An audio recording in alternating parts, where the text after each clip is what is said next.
नमस्कार फ्रेंड्स, मैं आपके साथ आत्री विश्वास रॉय। आप सभी कैसे हैं?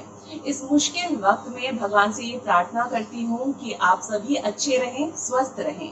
मैं आ गई हूँ कोरोना वायरस के खिलाफ जंग जीतकर, और जो अभी भी इससे जूझ रहे हैं उनके लिए मेरी गुड विशेस है कि वो भी जीतेंगे जरूर। कोरोना से बचने के लिए क्या कुछ करना है ये आप सभी जानते हैं।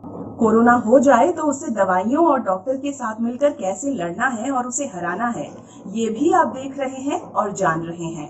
पर कोविड को हरा देने के बाद क्या करना चाहिए वो भी जानना बहुत जरूरी है, और इसीलिए आज मैं आपको 5 चीजें बताऊंगी जिससे कि आगे इस तरह की तबाही का मंजर हमें नहीं देखना पड़े।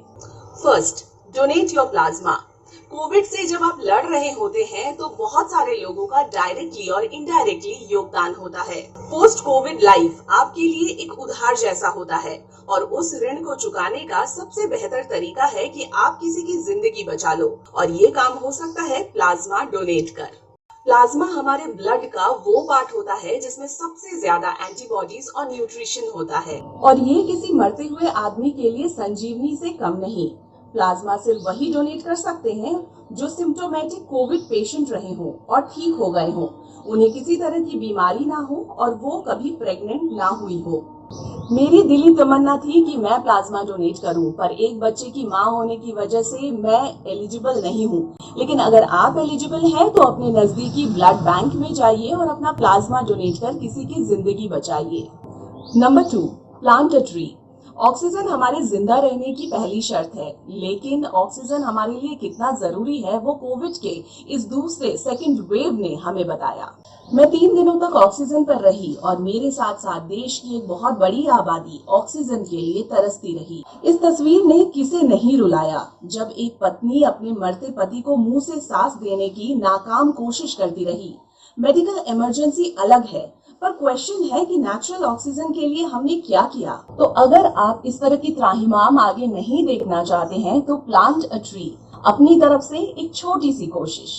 नागपुर के एक हॉस्पिटल ने एक पेशेंट को डिस्चार्ज करते वक्त कहा कि आपने जितना ऑक्सीजन कंज्यूम किया है उसके बदले आपको 10 पेड़ लगाने होंगे। जब मेरे शहर में भी सब कुछ ठीक होगा तब मैं भी पेड़ लगाकर नेचर को थैंक यू कहूंगी। आप भी ऐसा ही कीजिएगा, मेरी गुजारिश है। Number 3, start spending on health care. क्या आपको पता है कि इंडिया अपने टोटल जीडीपी का 1.25% ही हेल्थ केयर पर खर्च करता है, लेकिन जो बेहतर स्वास्थ्य वाले दूसरे देश हैं वो 5 to 10% खर्च करता है। ऐसे में देश अभी जो देख रहा है उसके लिए हमारा सिस्टम ही जिम्मेदार है। हमने हेल्थ केयर इंफ्रास्ट्रक्चर पर कम से कम ध्यान दिया है, इसीलिए जरूरी है कि अब हेल्थ केयर पर हम खर्च करें। देश की तरह हम इंडिविजुअल लेवल पर भी देखना होगा कि हम हाइजीन, न्यूट्रिशन, सैनिटेशन पर ध्यान देते रहें ताकि कोई थर्ड वेव हमें हिला न सके। Number 4, make your bond strong. Covid के सेकेंड वेव ने एक बात तो साबित कर दी है कि जब आप मुसीबत में होंगे तो काम आएगी बस आपकी फैमिली, आपके क्लोज दोस्त या कोई अजनबी भी जिसे इंसानियत की फिक्र होगी। वो किसी भी कास्ट या किसी भी रिलीजन का हो सकता है, इसीलिए पॉलिटिक्स में नहीं पड़कर सोशल मीडिया के हेट्रेड से बचकर अपने सोशल बॉन्डिंग को स्ट्रॉन्ग कीजिए। क्योंकि जब मुसीबत आती है तो आप मदद धर्म पूछकर नहीं मांगते, लेकिन हाँ, इतनी लाज तो बची रहनी चाहिए कि जब आप किसी से मदद मांग रहे हो तो आपको खुद झिझक महसूस ना हो। नंबर 5, दिमाग खोलकर सोचिए और चुनिए। कोविड के सेकेंड वेव ने जिस एक चीज को बेनकाब कर दिया है वो है हमारा सिस्टम और हमारे पॉलिटिशियंस। सोचिए, जब आप मुसीबत में थे तब क्या आपके विधायक, नेता, मुख्यमंत्री, प्रधानमंत्री से आप उम्मीद कर रहे थे, और क्या वो आपकी उम्मीदों पर खरा उतरे? ये एक दो नहीं बल्कि सबकी बात है। अगर इस टाइम पर वो आपके भरोसे पर खरा उतरे तो समझिएगा कि आपकी चॉइस सही थी, लेकिन अगर ऐसा नहीं हुआ तो अच्छे से सोचिएगा। अगली बार उसे चुनिएगा जो वाकई आपके दुख में आपके साथ खड़ा हो, या कम से कम आपको उस पर भरोसा हो।